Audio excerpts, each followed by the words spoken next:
बोलिए शंकर भगवान की जय। आइए शिव पुराण में दक्ष द्वारा मैथुनी सृष्टि का आरंभ कथा शुरू करते हैं। ब्रह्मा जी कहते हैं, हे नारद, प्रजापति दक्ष देवी का वरदान पाकर अपने आश्रम में लौट आए।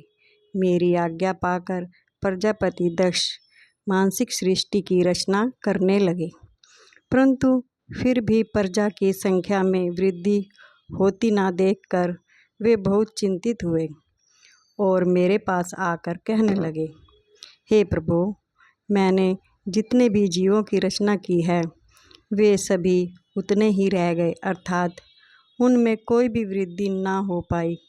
हे तात, मुझे कृपा कर ऐसा कोई उपाय बताएं जिससे वे जीव अपने आप बढ़ने लगे।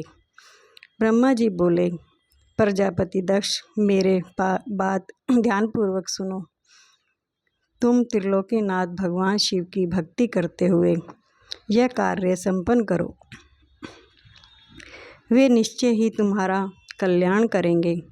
तुम प्रजापति वीरण की परम सुंदर पुत्री अक्षिनी से विवाह करो और स्त्री के साथ मैथुन धर्म का अक्षय लेकर प्रजा बढ़ाओ। अक्षिनी से तुम्हें बहुत सी संतानें प्राप्त होंगी। मेरी आज्ञा के अनुसार दक्ष ने वीरण की पुत्री असिकनी से विवाह कर लिया। उनकी पत्नी के गर्भ से उन्हें 10,000 पुत्रों की प्राप्ति हुई। ये हर्षव नाम से जाने गए। सभी पुत्र धर्म के पथ पर चलने वाले थे। एक दिन अपने पिता दक्ष से उन्हें प्रजा की सृष्टि करने का आदेश मिला। तब इस उद्देश्य से तपस्या करने के लिए वे पश्चिम दिशा में स्थित नारायण सर नामक तीर्थ पर गए। वहाँ सिंधु नदी व समुद्र का संगम हुआ है। उस पवित्र तीर्थ के जल के स्पर्श से उनका मन उज्जवल और ज्ञान से संपन्न हो गया। वे उसी स्थान पर प्रजा की वृद्धि के लिए तप करने गए। नारद, इस बात को जानने के लिए तुम श्री हरि विष्णु की इच्छा से उनके पास गए और बोले, दक्ष पुत्र हर्षवर्धन, तुम पृथ्वी का अंत देखे बिना सृष्टि की रचना करने के लिए कैसे उद्यत हो गए। ब्रह्मा जी बोले, हर्षव बड़े ही बुद्धिमान थे। वे तुम्हारा प्रश्न सुनकर उस पर विचार करने लगे। वे सोचने लगे कि जो उदम शक्ति रूपी पिता के निर्वृत्तिक परक उद्देश्य को नहीं समझता, वह केवल रजोगुण पर ही विश्वास करने वाला पुरुष सृष्टि निर्माण का कार्य कैसे कर सकता है। इस बात को समझकर वे नारद जी की एक परिक्रमा करके ऐसे रास्ते पर चले गए जहाँ से वापस लौटना असंभव है। जब प्रजापति दक्ष को यह पता चला कि उनके सभी पुत्र नारद ने शिक्षा पाकर मेरी आज्ञा को भूलकर ऐसे स्थान पर चले गए जहाँ से लौटा नहीं जा सकता, तो दक्ष इस बात से बहुत दुखी हुए। वे पुत्रों के वियोग को सह न पाया। तब मैंने उन्हें बहुत समझाया और उन्हें सांत्वना दी। तब पुनः दक्ष की पत्नी अक्षिनी के गर्भ से शबलाव नामक एक सशस्त्र पुत्र हुए। वे सभी अपने पिता के आज्ञा को पाकर पुनः तपस्या के लिए उसी स्थान पर चले गए जहाँ उनके बड़े भाई गए थे।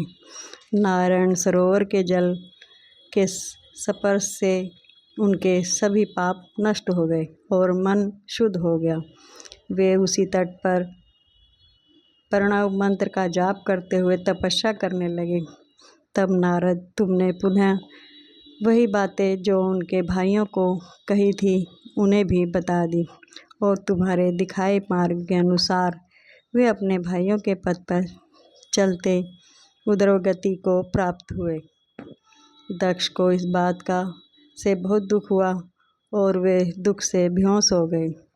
जब प्रजापति दक्ष को ज्ञात हुआ कि यह सब नारद की वजह से हुआ है तो उन्हें बहुत क्रोध आया। संयोग से तुम भी उसी समय वहाँ पहुँच गए। तुम्हें देखते ही क्रोध के कारण वे तुम्हारी निंदा करने लगे और तुम्हें धिक्कारने लगे। वे बोले, तुमने सिर्फ दिखाने के लिए ऋषियों का रूप धारण कर रखा है। तुमने मेरे पुत्रों को ठगकर उन्हें भिक्षुकों का मार्ग दिखाया है। तुमने लोक और परलोक दोनों के श्रेय का नाश कर दिया। जो मनुष्य ऋषि, देव और पितृ ऋणों को उतारे बिना ही मोक्ष की इच्छा मन में लिए माता पिता को त्याग कर घर से चला जाता है, वह सन्यासी बन जाता है, वह अधोगति को प्राप्त हो जाता है। हे नारद, तुमने बार बार मेरा अमंगल किया है, इसलिए मैं तुम्हें श्राप देता हूँ कि तुम कहीं भी स्थिर रह न सकोगे। तीनों लोकों में विचरते हुए तुम्हारा पैर कहीं भी स्थिर नहीं रहेगा, अर्थात तुम ठहरने के लिए सुदृढ़ ठिकाना नहीं मिलेगा।